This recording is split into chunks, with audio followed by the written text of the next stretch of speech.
உதயநிதி ஸ்டாலின் யாருன்னா ஈஸ்வர் சரவணன் யாருன்னா அவரு? உதயநிதி ஸ்டாலின் யாரு? சுதந்திர போராட்ட தியாகியா இல்ல செக்கிழுத்த செம்மலா? எதிர்க்கட்சித் தலைவர் உதயநிதி ஸ்டாலின் என்ன சுதந்திர போராட்ட வீரரா அல்லது செக்கிழுத்த செம்மலா என்று தவிக நிர்வாகி லயோலா மணி புலந்து கட்டியுள்ளார். சட்டமன்றத்துல தலைவர் ஒரே ஒரு கேள்வியை கேட்கிறார். யாரை பார்த்து? உதயநிதி ஸ்டாலின் பார்த்து ஒரே வார்த்தை தான், பார்ட்டி ஃபண்ட் அப்படின்னு ஒரு வார்த்தை கேட்ட உடனே துண்டா காணம் துணிய காணம் என்று கைப்புள்ள ஓடுறா என்று சட்டமன்றத்தை விட்டு ஓடிய திரு உதயநிதி ஸ்டாலின் அவர்கள் சொல்றாரு. சட்டமன்றம் சினிமா தனமாக இருக்கு. சரி, சினிமா தனமா இருக்கு. சரி, உதயநிதி ஸ்டாலின் யாருன்னா ஈஸ்வர் சரவணன் யாருன்னா அவரு? உதயநிதி ஸ்டாலின் யாரு? சுதந்திர போராட்ட தியாகியா இல்ல செக்கிழுத்த செம்மலா? இல்ல இந்தி திணிப்புக்காக போராடினாரா?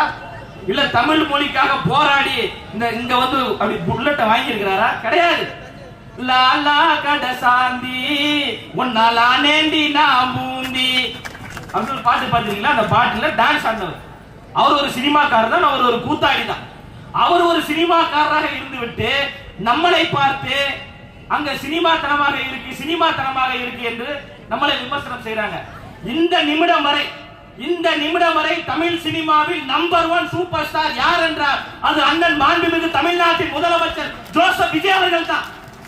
ஆனால் என்னை இந்த இடத்திற்கு உயர்த்தியது தமிழ்நாட்டு மக்கள். அந்த மக்களுக்காக நான் திருப்பி சேவை செய்ய வர்றேன். அதனால் தான் வகிக்கக்கூடிய அந்த துறையான சினிமா துறையின் உச்சபட்ச பதவியான எனக்கு அது வேண்டாம். பேரும் வேண்டாம், புகழும் வேண்டாம், பணமும் வேண்டாம். என்னை இந்த இடத்திற்கு ஆளாக்கிய தமிழ்நாட்டு மக்களுக்கு சேவை செய்ய வருகிறேன் என்று தியாக உணர்வோடு வந்த தியாக தலைவன் தான் மாண்புமிகு தமிழ்நாட்டின் முதலமைச்சர் அண்ணன் ஜோசப் விஜய் அவர்கள். செய்திகளை உள்ளது உள்ளபடி தெரிந்து கொள்ள ரெஃப்ளெக்ட் நியூஸை சப்ஸ்கிரைப் பண்ணுங்க.